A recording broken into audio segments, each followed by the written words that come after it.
अवधूत चिंतन श्री गुरुदेव दत्त श्री स्वामी समर्थ. माझ्या चॅनलमध्ये तुमचं सगळ्यांचं मनापासून खूप खूप स्वागत, आभार. चला तर आता नवीन वर्षाची सुरुवात होत आहे. आपले स्वप्न पूर्ण करण्यासाठी, आपल्या मनातल्या इच्छा पूर्ण करण्यासाठी, आपले जे दुःख आहे, दारिद्र्य आहे ते नष्ट करण्यासाठी, आपल्या जीवनात जे काही संकटे आहेत, खूप काही आपण प्रयत्न केले तरीही ते प्रश्न आपले सुटत नाही, आपलेच आपल्याला साथ देत नाहीत.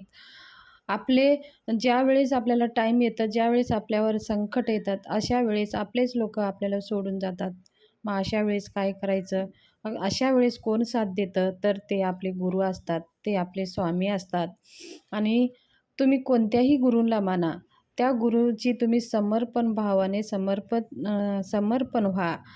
कसं आहे, दुनिया हे फक्त आपल्याकडे काही असेल तरच आपल्यासोबत असते.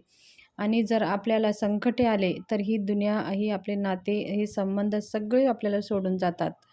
आणि अशा वेळेस आपण एकटं पडत असतो. तर अशा वेळेस एकटं न पडता आपल्याला परब्रह्म स्वरूपी श्री स्वामी समर्थ महाराजांची आपल्याला नातं जोडायचं आहे.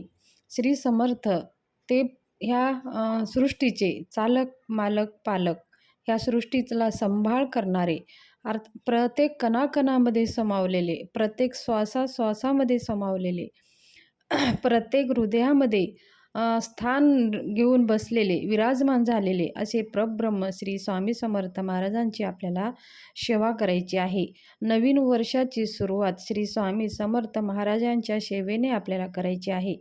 त्यांचा आशीर्वाद आपल्याला प्राप्त व्हावं, त्यांच्याशी आपलं नातं जुडावं आणि या स्वामींना आपल्याला गुरु मानून हे आपलं सगळं कार्य स्वामीच्या कृपेने, त्यांच्या आशीर्वादाने, त्यांच्या मार्गदर्शनाने चालावं. आपल्याला माहिती नाही आपण कोणत्या रस्त्यानं जात आहोत, ते आपलं योग्य आहे का अयोग्य आहे आपल्याला कळत नाही. आपण जर स्वामी सेवेमध्ये असलो तर आपल्याला योग्य काय आहे, अयोग्य काय आहे, हे सगळं स्वामीचं निवेदन असतं, स्वामी महाराजांचं निवेदन असतं. तर काही आपल्याला जर काही गोष्टी आपल्या जीवनासाठी अयोग्य असेल तर मग स्वामी महाराज च्या सेवेमध्ये आपण असला तर काही ना काही कारणाने त्या गोष्टी आपल्यासोबत घडत नाहीत. आणि जर आपल्यासाठी योग्य असेल तर कितीही संकटे असू द्या, स्वामी सेवेमुळे आपल्याला ते कार्य पूर्ण होत असतात. बघा, कधी कधी स्वामी सेवा करत असताना सुद्धा आपल्या मनासारखे कार्य घडत नाही. तर आपल्याला वाटतं की आपण एवढं करून सुद्धा आपल्या मनासारखं घडलं नाही.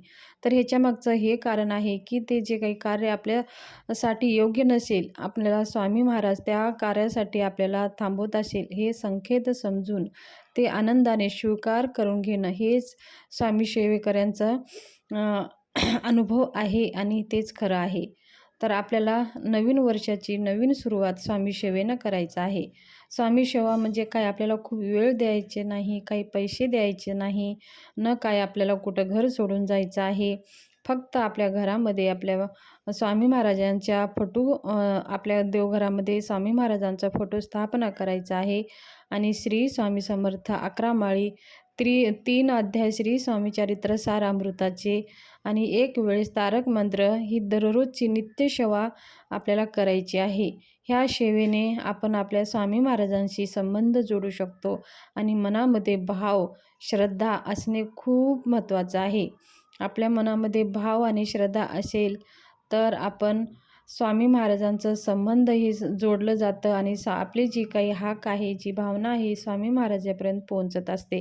आपण करायचं म्हणूनच जर केलं तर ते पोहोचत नाही. जर आपल्याला भावनेने, श्रद्धेने, समर्पण भावाने जर स्वामीला आपण शरण गेलो तर स्वामी महाराज आपल्या सगळ्या कार्य तर पूर्ण करतात. कोणतेही दुःख, संकटे आपल्याला ठेवत नाहीत. म्हणून नवीन वर्षाची नवीन सुरुवात नवस बोलून श्री स्वामी समर्थांची सेवा करूया.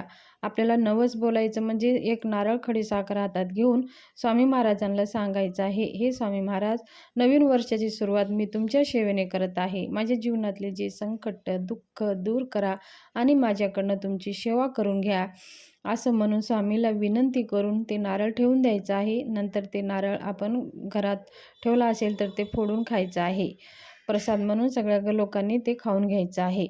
जर आपण मंदिरात केला असेल तर ते नारळ तिथंच ठेवून देऊन यायचं आहे.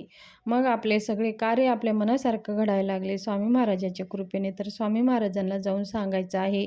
जे काही तुमच्या यथाशक्ती स्वामी महाराजांना दान करून आपल्या जे कार्य तुमच्या कार्याने पूर्ण झाले, हे स्वामी महाराज असंच माझे कार्य पूर्ण करत राहावा आणि तुमची सेवा माझ्याकडनं करून घ्या. मी कोणता असा मनुष्य नाही की मी मनाने माझी सेवा करू. तुमच्या कृपा आशीर्वादानेच तुमची सेवा माझ्याकडनं घडत आहे. तर अशीच तुमची सेवा माझ्याकडनं घडू द्या. म्हणून स्वामी महाराजाला जरूर जाऊन प्रार्थना करायची आहे. स्वामी महाराजांना सांगायचं आहे. दुःख असेल तरी स्वामी महाराजांना सांगायचं आहे आणि सुख असेल तरी स्वामी महाराजाला सांगायचं आहे. तर आपल्याला दुःखामध्ये पण विसरायचं नाही आणि सुखामध्ये स्वामी महाराजाला तर अजिबातच विसरायचं नाही. अशा प्रकारे आपल्याला नवीन वर्षाची नवीन सुरुवात स्वामी सेवेने करून आपलं जीवन धन्य धन्य बनवून घ्यायचं आहे. स्वामी महाराज हे आपल्यात देण्यासाठी आहेत. स्वामी महाराज घेण्यासाठी नाही. आपण त्यांना काहीच देऊ शकत नाही. स्वामी महाराज हे ब्रह्मांडाचे रक्षक, चालक, मालक, पालक आहेत. तर त्यांना काय कमी आहे? आपण काय देऊ शकतो त्यांना? तर फक्त त्यांना देऊ शकतो तर आपण त्यांना भाव देऊ शकतो. स्वामी महाराजांना श्रद्धा देऊ शकतो. ह्याच्याशिवाय काहीही देऊ शकत नाही. तर ही स्वामी समर्थांची नवीन वर्षाची सुरुवाताविषयी माहिती, तुमची सेवा कशी करावी, नवीन वर्षाची सुरुवात आपल्या जीवनातलं सगळे स्वप्न पूर्ण करण्यासाठी स्वामी सेवाने करायचं आहे आणि आपले सगळे स्वप्न पूर्ण करावं म्हणून ही माहिती तुमच्याशी शेअर करायची होती. माहिती कशी वाटली, आवडली असेल तर सबस्क्राईब करा.